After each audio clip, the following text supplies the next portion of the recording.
सो ये derivation prism formula के ऊपर होने वाली है।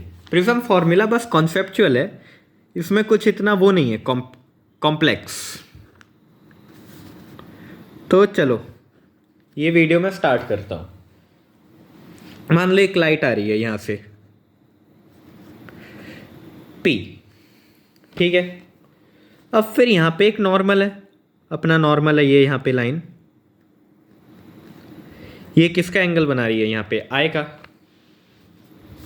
तो फिर नॉर्मल तो ऐसे चला गया, ऐसे ऐसे इधर इधर चला गया,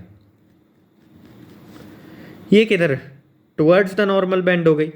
तो ये देखो R1। फिर यहाँ पे जब ये बाहर गई तो इधर से एक नॉर्मल आ रहा था,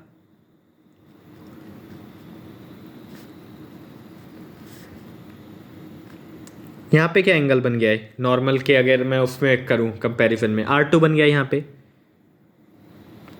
तो फिर अब ये रेयरर टू वो जा रही है, पहले देखो जब रेयरर टू डेंसर जाती है तो टुवर्ड्स द नॉर्मल बेंड होती है, towards normal.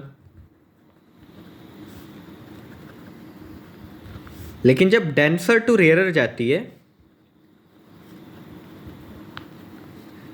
Away from normal होती है, away normal, away from normal, मतलब एक ही बात है। तो मतलब मान लो इसने यहाँ पे कुछ एंगल बनाया इतना बड़ा I वाला, ये I2 लिख लेता हूँ इसको मैं, और इसको मैं लिख देता हूँ I1, ठीक है। अब फिर यहाँ पे ये देखना, ये यहाँ पे एक ट्राइंगल बन रहा है, ठीक है। अब फिर अगर मैं ये वाला एंगल, मैं ये सीधी लाइट लेके जाऊँ इधर एक, ठीक है, इधर की भी मैं एक सीधी लाइट लेके जाऊं तो फिर यहाँ पे भी एक ट्राइंगल बन गया ऐसा। पर ये वाला एंगल कितना होगा, मतलब ये वाला एंगल इतना मोटा आया, ये इतना मोटा एंगल बना रहा था, पर इसने इसको काट के कुछ कर दिया।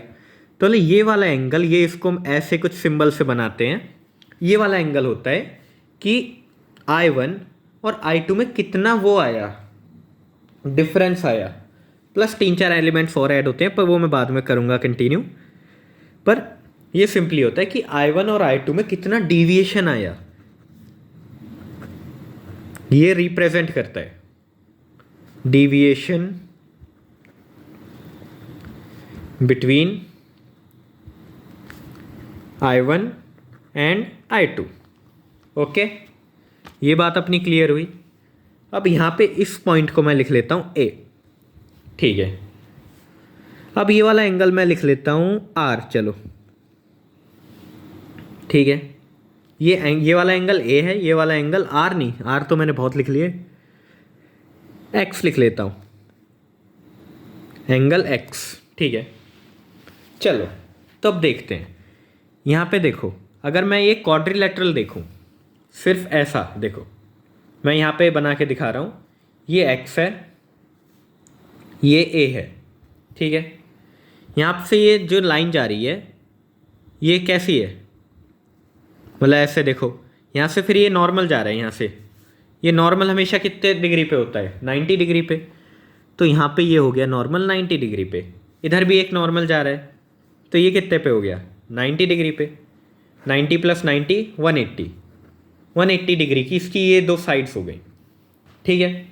ये दो साइड्स इसकी 180 डिग्री की हो गई। क्वाड्रिलेटरल में कितनी साइड, कितने डिग्री की टोटल साइड होती है, 360 डिग्री की। ये बात क्लियर है। तो 360 डिग्री माइनस 180 डिग्री कितने बची, 180 डिग्री। तो मतलब इन दोनों का सम 180 डिग्री होगा। Angle X plus angle A is equal to 180 degree. सही बात है, ये अपनी फर्स्ट इक्वेशन मान लो। अब ये देखो, ये एक पूरा ट्राइंगल है, ये R1 है, ये R2 है। So R1 angle R1 plus angle R2 plus angle X is equal to 180 degree. Again दोनों 180 डिग्री के इक्वल है, 180 डिग्री के दोनों इक्वल है, मतलब ये दोनों भी इक्वल हुए। मतलब ऐसे R1 plus R2 plus X is equal to X plus angle A। So फिर X से X कैंसिल हुआ, सो फिर R1 plus R2 is equal to A हो गया। हमने ये सिंपली प्रूव कर दिया सिंपल ज्योमेट्री से, और ये पूरे में सिंपल ज्योमेट्री लग रही है, बस कन्फ्यूजन कभी कभी कर देते हैं ये। देखो अभी यहाँ पे ये ऐसे आ गया, ये इधर ऐसे आ गया, ये वाला हिस्सा, ये वाले हिस्से की बात कर रहा हूँ। ये वाला हिस्सा ऐसे आया, ऐसे हुआ, ऐसे हुआ, ठीक है। अब ये डबल साइड का हिस्सा है, चलो इसका देखता हूँ मैं। इधर यहाँ पे ये आई है, तो अपोजिट एंगल भी सेम होते हैं, ऐसा हमें पढ़ाया था, 9th का फॉर्मूला था ना, अपोजिट एंगल सेम हुए, आई हो गया इधर। पर इधर से एक बीच से लाइन खींच दी मैंने, इधर वाला एंगल क्या हो गया, R1 हो गया। फिर इधर ये I1 था, सॉरी ये भी I1 हो गया, ये इधर I2 है, सो इधर अपोजिट साइड क्या हो गया, I2 हो गया। ये पूरा एंगल I2 है और ये छोटा वाला एंगल R1 है, और इधर भी ऐसे छोटा वाला एंगल R2 हो गया। सही बात है, ओके। चलो तो अब एक और चीज़ दिखाता हूँ मैं। ये मैं दिखा रहा हूँ कि देखो हमने बस ये वाला ट्राइंगल कंसिडर करना है, ये वाला नहीं करना। पर आए तो पूरा ये एंगल है, तो हमें इससे ये R वाला एंगल कम करना पड़ेगा, मतलब आए पूरा ये एंगल है और हमें सिर्फ ये वाला एंगल चाहिए, तो इससे हमें क्या हटाना पड़ेगा, ये R वाला एंगल। सो फिर I1 माइनस R1 प्लस हमें इस साइड का भी ये चाहिए, इस साइड का एंगल क्या हुआ, ये वाला एंगल क्या हुआ, I2 minus R2 minus R2 is equal to क्या होगा, इज इक्वल टू एक फॉर्मूला था कुछ ऐसा, एक्सटीरियर एंगल्स करके। एक्सटीरियर एंगल्स का फॉर्मूला है एक अपने पास मैथ्स में, वो मैं प्रूव नहीं करने जा रहा अभी, वैसे वो सिंपल है उसका प्रूफ भी, पर मैं बाद में करूँगा। तो ये वाला एंगल आ गया इधर, एक मिनट रुको, मैं उधर क्यों चला गया था, उधर मैंने वो अपने नोट्स लिखे हैं कि कभी मैं कुछ गड़बड़ कर दूँ तो देख लूँ। हाँ ठीक है,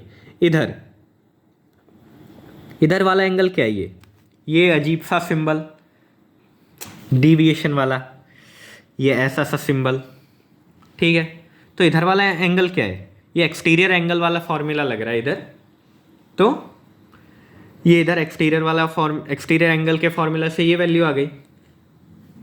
अब हम क्या कर सकते हैं, I1 plus I2 is equal to minus R1 plus R2, R में मैंने माइनस कॉमन ले लिया, minus sign is equal to deviation का सिंबल। I1 प्लस I2 तो ऐसा ही रहेगा, माइनस R1 प्लस R2 क्या होता है, A इज इक्वल टू ये डिविएशन वाला सिंबल, ठीक है। अब मिनिमम डिविएशन कब होती है,